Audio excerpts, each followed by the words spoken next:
আপনি অনেকগুলো চ্যালেঞ্জের কথা বলেছেন। এই চ্যালেঞ্জগুলোর বাইরে আসলে আরও কি কোনো চ্যালেঞ্জ রয়েছে? খুবই সুন্দর একটি প্রশ্ন। এই প্রসঙ্গে বলতে চাই যে খুবই রিসেন্টলি আমি দেশের বাইরে একটি কনফারেন্সে অংশগ্রহণ করেছিলাম। তো সেই কনফারেন্সে যাওয়ার আগে যেহেতু এটির বিষয়বস্তু এরকমই ছিল, আমি অভিভাবকদের কাছ থেকে কিছু মতামত গ্রহণ করেছিলাম যে তারা কি ধরনের চ্যালেঞ্জের সম্মুখীন হন। তো সেখান থেকে আরও কিছু চ্যালেঞ্জ তারা বলেছেন আমাকে, যেটি আমি এখন বলতে চাই। যেমন এখানে একটি বাচ্চা জন্মের পর থেকে যদি শুরু করি, নিউবর্ন স্ক্রিনিং যেটা বাইরের অনেক দেশে এখন আছে, সেটি কিন্তু আমাদের দেশে অপ্রতুল। নিউবর্ন স্ক্রিনিং হয় না। এছাড়াও হাই রিস্ক বাচ্চাদেরকে নির্ণয় করার জন্য যে প্রোটোকল, নির্দিষ্ট প্রোটোকল, সেরকম কিছু কিন্তু আমাদের দেশে এখনো তৈরি হয়ে ওঠেনি। তারপর যখন শিশুটি বড় হচ্ছে এবং বিকাশজনিত সমস্যা দেখা যাচ্ছে, তখন বাচ্চাটিকে নিয়ে যেখানে তারা যাচ্ছেন দেখা যাচ্ছে যে হয়তো সমন্বয়ের অভাবহীনতা তারা বোধ করছেন।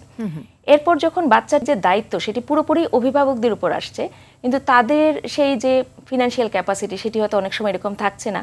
আবার তাদেরকে যেমন কর্মজীবী বাবা মায়ের ক্ষেত্রে তাদেরকে যে একটি ইনক্লুসিভ ডে কেয়ার বা স্কুলে রেখে যাবেন সেই সংখ্যাও কিন্তু খুবই কম। এবং ফিনান্সিয়াল যে স্ট্রাকচারটা সেটিও আসলে দেখা যায় এক এক প্রতিষ্ঠানে এক এক রকম থাকছে। এরপরেও বাইরের বিশ্বে যেটা আছে রেসপাইট কেয়ার বলে, মানে আমার একটি বিশেষ শিশু থাকলে আমি যে সারাক্ষণ এই বাচ্চাটিকে নিয়ে কাজ করছি আমি ক্লান্ত কিন্তু বোধ করব। তখন বাবা মাকে একটু বিশ্রামের জন্য হয়তো 1 সপ্তাহ 2 সপ্তাহ ওই বাচ্চাটির দায়িত্ব নিয়ে বাবা মাকে একটু রেসপাইট কেয়ার বা বিশ্রামের সুযোগ দেওয়া হয়। এখানে কিন্তু নিরলস পরিশ্রম বাবা মাকেই করে যেতে হচ্ছে। এছাড়াও যেটি হচ্ছে যে গ্রামের যেটি বললাম স্কুলের অভাব, এছাড়াও বাচ্চারা যখন বড় হচ্ছে তখন যে তাদের ভোকেশনাল ট্রেনিংয়ের কথা আমরা বলি, সেই ভোকেশনাল ট্রেনিংয়ের কিন্তু ইনস্টিটিউট খুবই কম। আর এই বাচ্চারা হয়তো 12 থেকে 18 বছর বয়স পর্যন্ত সার্ভিসটি পায়।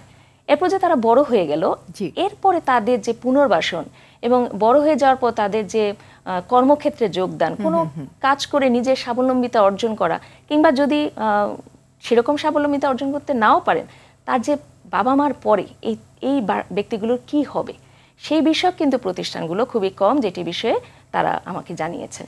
অনেকগুলো চ্যালেঞ্জের কথা আপনি বলেছেন, তো এই চ্যালেঞ্জগুলোর উত্তরণের উপায়টা কি? আমার মনে হয় যে এই চ্যালেঞ্জগুলো তো আর একা একা এই উত্তরণ করা সম্ভব না। এই প্রথমেই যে কথাটি আসলো যে আমরা ফ্র্যাগমেন্টেড বা একটু সমন্বয়হীনভাবে কাজ করি। আমরা প্রত্যেকেই ভালো ভালো কাজ করি, কিন্তু আমাদের প্রত্যেক যে মাল্টিডিসিপ্লিনারি সেক্টরে যে সমন্বয় সেটি করা দরকার এবং গভর্নমেন্ট লেভেলে ওইটার পলিসিটা মেক করা দরকার।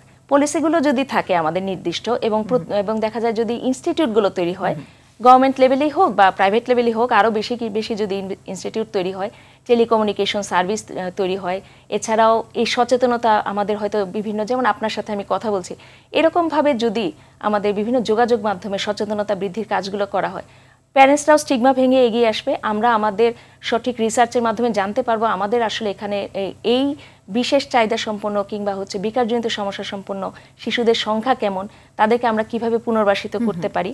এবং যখন এই ডেটা আমাদের থাকে তখনই কিন্তু পরবর্তী রিসার্চ এবং পরবর্তী পদক্ষেপগুলো নেওয়া সম্ভব হয়। তো এই জায়গায় সবাইকে আসলে সমন্বিত কাজ করাই প্রয়োজন।